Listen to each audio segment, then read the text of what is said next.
Vamos lá. Bom dia, boa tarde, boa noite, galera do sexto ano. Aqui quem fala é o professor Danilo Iori Sacramento, sou professor de ciências de vocês.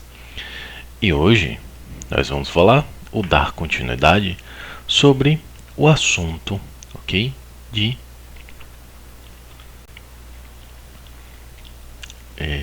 Sobre o assunto de som e aparelho auditivo, ok? Então, vamos lá. Primeiramente, vocês precisam compreender que existem níveis de som.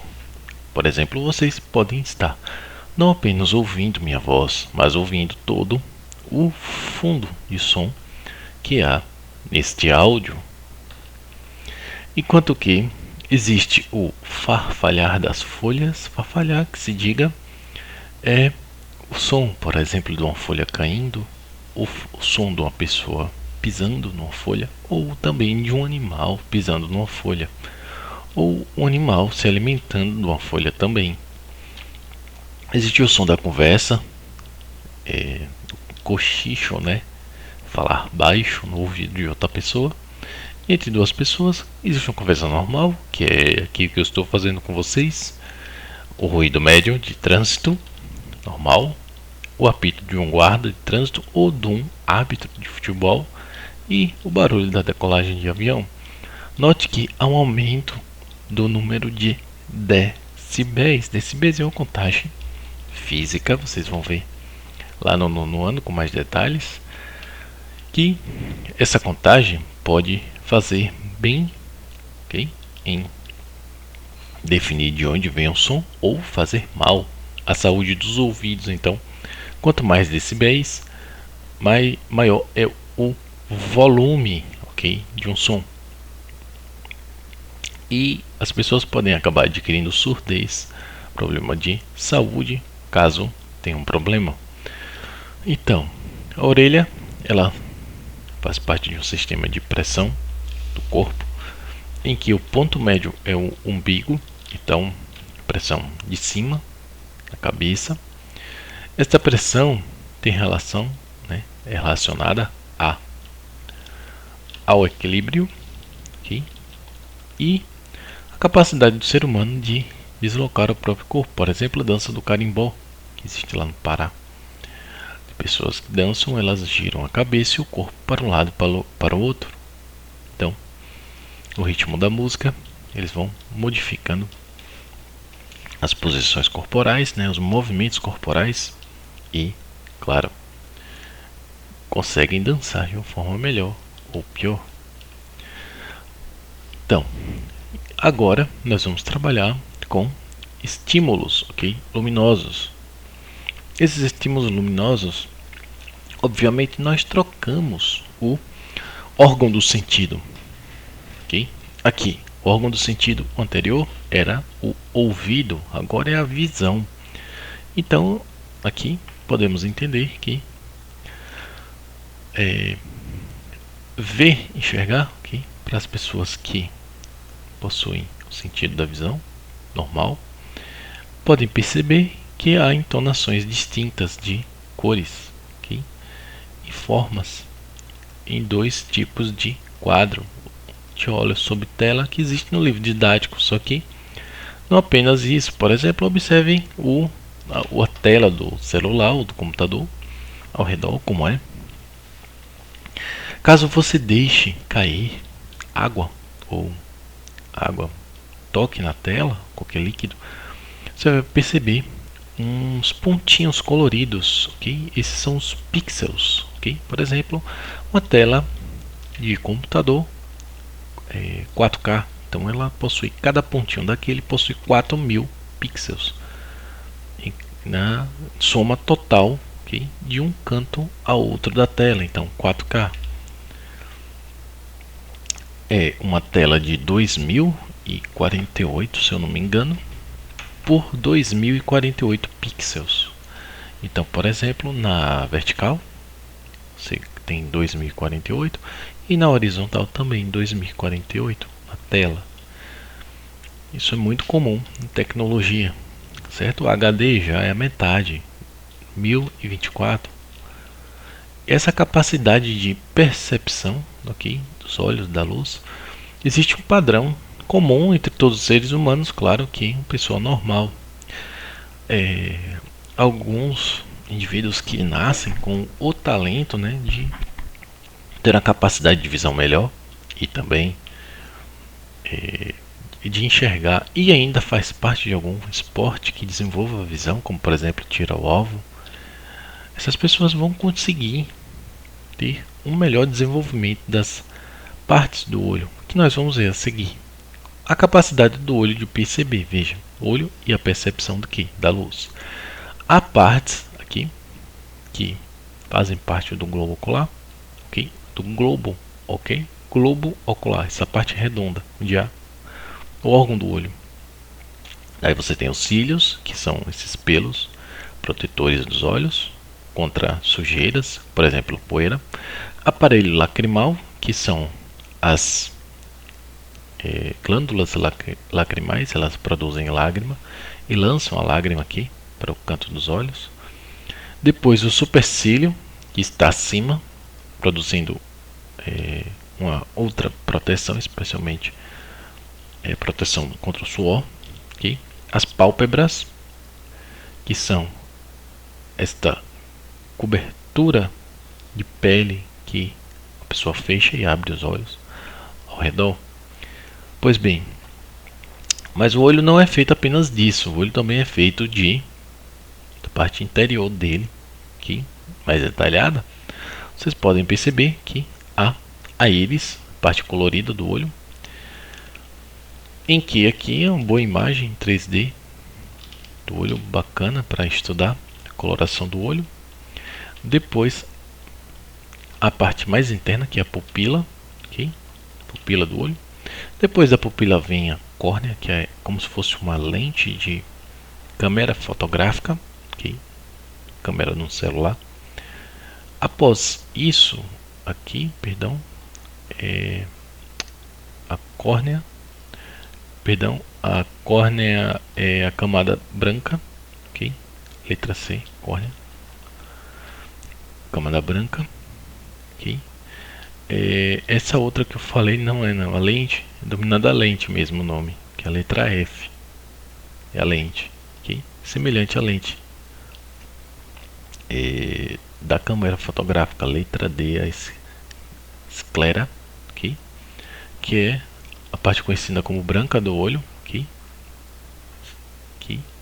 Letra D é a parte que cobre, okay? O olho. A esclera, propriamente da parte branca. A letra C, ela é relacionada, okay? É uma camada fibrosa que existe ao redor exatamente da esclera, okay? Enquanto que você vai observe bem que existe uma película, né? A córnea como se fosse uma película em cima da esclera. Depois vem uma camada mais fininha, letra E, só corrigindo o que eu havia dito anteriormente, okay? Que é o coroide, que é a membrana mais fina interna, que é rica em vasos sanguíneos. Como eu falei já, a lente, letra F, okay? E depois vem a retina, que é o ponto G, aqui, interno, que é a retina, onde a luz vem, bate e nela há a captação da imagem para ser lançada no nervo óptico, okay? Depois disso vem a retina, né, e o nervo óptico. Esse nervo óptico ele capta a imagem, né, a imagem chega invertida aqui, passa pelo nervo óptico e lá no cérebro ela é corrigida de maneira que a pessoa possa enxergar bem, okay? Ao atravessar, né, a córnea, um raio luminoso passa, sofre desvio, okay, do mucoso, que é o líquido que existe internamente dentro do olho, e penetra essa parte do bulbo e vai até a retina, okay? Onde é a passagem. Quando a pupila aumenta, okay, geralmente quando estamos num ambiente mais escuro, a pupila tende a aumentar para captar mais luz, enquanto que a pupila diminui quando a pupila diminui quando há muita luz e simplesmente esse aumento de luz força o olho aqui. Imagine que a pupila é o espaço onde só se deixa passar a luz. Quanto menor a pupila, mais protegida a retina está ficando da luminosidade externa, ok? E parte, como eu falei, do olho, do encéfalo, ok? Depois que a luz atravessa a retina, vai para o nervo óptico e é captado nessa parte superior, ok? A imagem interpretada no encéfalo, na parte superior do encéfalo, ok? É onde há a captação da imagem em si. A imagem chega lá invertida, é corrigida e a vemos do tamanho normal, né? Como conseguimos por padrão normal, de cabeça para cima. Defeitos da visão. Os defeitos da visão, ok, são exatamente padrão, ok? Três os básicos, mas existem muito mais, que é o astigmatismo. Às vezes eu erro o nome e boto astigmatismo, mas não tem o NI, é astigmatismo. Miopia, ok? Miopia eu, por exemplo, tenho um problema de miopia desde meus 7 ou 8 anos de idade, que é a dificuldade de ver com nitidez ou objetos mais longe. Por quê? Porque eu jogava videogame de muito perto da TV e na época a TV era uma TV bem antiga e tinha problemas de raios que causavam, né, anomalias visuais, e dessa forma acabei adquirindo a miopia. Hipermetropia, para ver de longe, né, ou perdão, para ver objetos de perto. Hipermetropia, ou seja, o foco do olho está em uma capacidade métrica além da distância da pessoa. Miopia é o mais próximo, você consegue enxergar bem coisas próximas, mas não distante. Já a hipermetro, ao contrário, você consegue enxergar bem as distantes, mas as de perto ficam embaçadas. E o astigmatismo é a soma dos dois. Você não a pessoa, né, que tem astigmatismo, ela não consegue enxergar, fica turvo, tanto próximo quanto distante, ou seja, não está com foco, ok? O foco do olho está alterado. Então, da miopia, você tem uma focalização para dentro da retina, um pouco mais à frente normalmente da retina. Na hipermetropia, o foco da imagem ultrapassa a retina, deixando desfocada. O desfoque aqui, veja aqui, se o desfoque é anterior, é porque se vê um objeto mais próximo. Se é depois, é porque o objeto está distante. E o astigmatismo é um objeto e o outro. Todos os dois, nenhum dos dois tocam na retina. Veja bem, nenhum dos dois tocam. Olha lá. Não há toque na retina. Se não há toque, porque a imagem está sendo lançada para bem distante. E aqui um meio de correção. Por exemplo, as lentes que eu uso são divergentes, porque elas corrigem o defeito de visão do objeto que estou vendo, e o objeto, por exemplo, uma folha, está tocando na retina. Olha lá, tocando na retina. Convergente, a mesma coisa. Ao invés da imagem sair para longe, ela está lá tocando na retina. E lente cilíndrica, né, que corrige o astigmatismo, que é o problema aqui. Por exemplo, eu tenho uma tia que tem esse problema de astigmatismo desde mais nova e corrige com as lentes que ela usa. Percepção de estímulos táteis. Olha lá, falamos sobre a audição, a visão, e agora vamos falar um pouco sobre o tato. Vejam bem, o tato é a capacidade de percebermos, ok, os nervos no corpo humano, de percebermos o calor, o frio, se está quente, certo? Um objeto quente, uma panela ou um copo, a água, ok?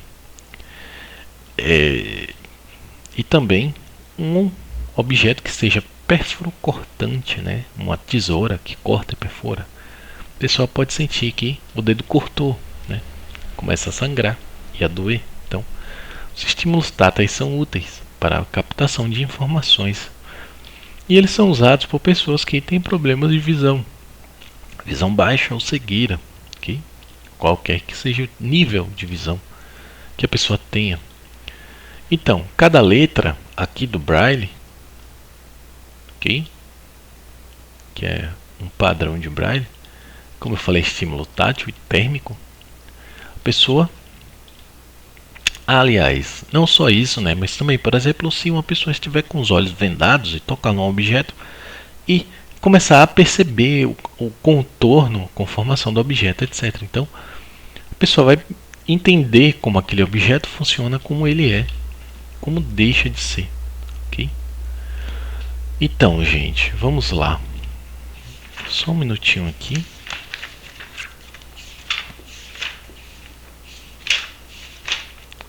Tudo bem? Vamos lá. Vamos fazer o seguinte, eu vou explicar essa questão tátil. E na outra aula eu explico mais outras coisas e passo o assunto para vocês certinho. Ok? Vamos lá. Aqui é um Braille. Aqui. Uma brincadeira que eu poderia sugerir a vocês era fazer um desse assim com o nome de vocês, o nome de vocês, o primeiro nome em Braille no papel. Pega um papelzinho comum e uma agulha, perfura, faz as letras e aí vê como fica o Braille tocando tato. Já fiz isso várias vezes, é legal. Vamos lá. Percepção tátil, ok? O tato ele é importante exatamente para tudo aquilo que eu falei de percepção térmica e conformação, contorno do objeto, por exemplo, um livro. Se vocês fecham o olho e começam a topar no livro, vocês vão sentir as páginas, ou a capa, aquele, eu me esqueci o nome do objeto, arredondado que segura as páginas do livro, ok? Que segura, né, as páginas quando a gente gira. Sempre esqueço o nome ou outro agora. E no caso, você vai sentir se ele está frio, quente, o formato, né? Formatação dele, todo o contorno. Vamos lá, pele e estímulos táteis térmicos, ok? Como é que acontece? Isso aqui eu já expliquei no 8º ano, vou aqui repetir para vocês, ok? Sem mais delongas. Como é que ocorre? Há a pele, okay? Aqui é a pele, a parte da pele, aqui é a camada mais profunda da pele, camada gordurosa, que há várias gorduras ao redor, e existem várias, por exemplo aqui é um nervo, essa parte verde que entra em contato com o cérebro, representado, né, pela cor verde aqui. Essas passagens aqui de vermelho e azul, na verdade são os vasos sanguíneos, e são os vasos aqui, eu lembrei agora o nome, os vasos sanguíneos. Aqui a glândula sebácea do cabelo, que é o cabelo, raiz do cabelo todo. E aqui são outras, ok? São outras, como é o nome delas? Receptores, ok? De células nervosas, agora sim. Receptoras de informação externa. São duas células nervosas, a verde e a rosa. A verde é porque eles fizeram numa formatação aqui do livro proposital de cor e formato diferente. Por quê? Um representando algo tátil, como o próprio livro chega e fala aqui. Ó, ABCD aqui é tátil. ABCD, exceto o E. O E é térmico. Então, note que ele modificou, né? Botou que os outros, já que até mesmo distintos entre si, o ABCD são táteis, e só esse que é o E aqui, que é um pouco mais ramificado, é o térmico. Então, olha lá. Por que isso? O térmico ele é mais desenvolvido, ok? O nervo térmico, por que ele é mais desenvolvido? Olha a lógica. Você não vai topar num objeto quente para pensar, ele Eu acho que ele está quente ou não. Não, gente, não. Vocês vão topar no objeto e instintivamente vocês vão topar, tirar a mão e fazer o que? Ao tirar a mão, ele vai estar quente, ok? Vai já estar numa temperatura alta e é instintivo. É o sistema nervoso autônomo, ok? É automático. Você tira para que você não sofra mais. Okay? Enquanto que os outros que não são, entre aspas, tão desenvolvidos, né?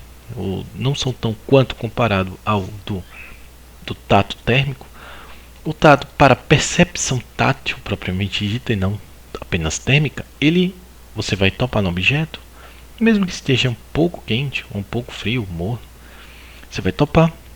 Estando morno, você vai ver a conformação. Ah, é uma caneta, é um lápis, é uma borracha, um caderno,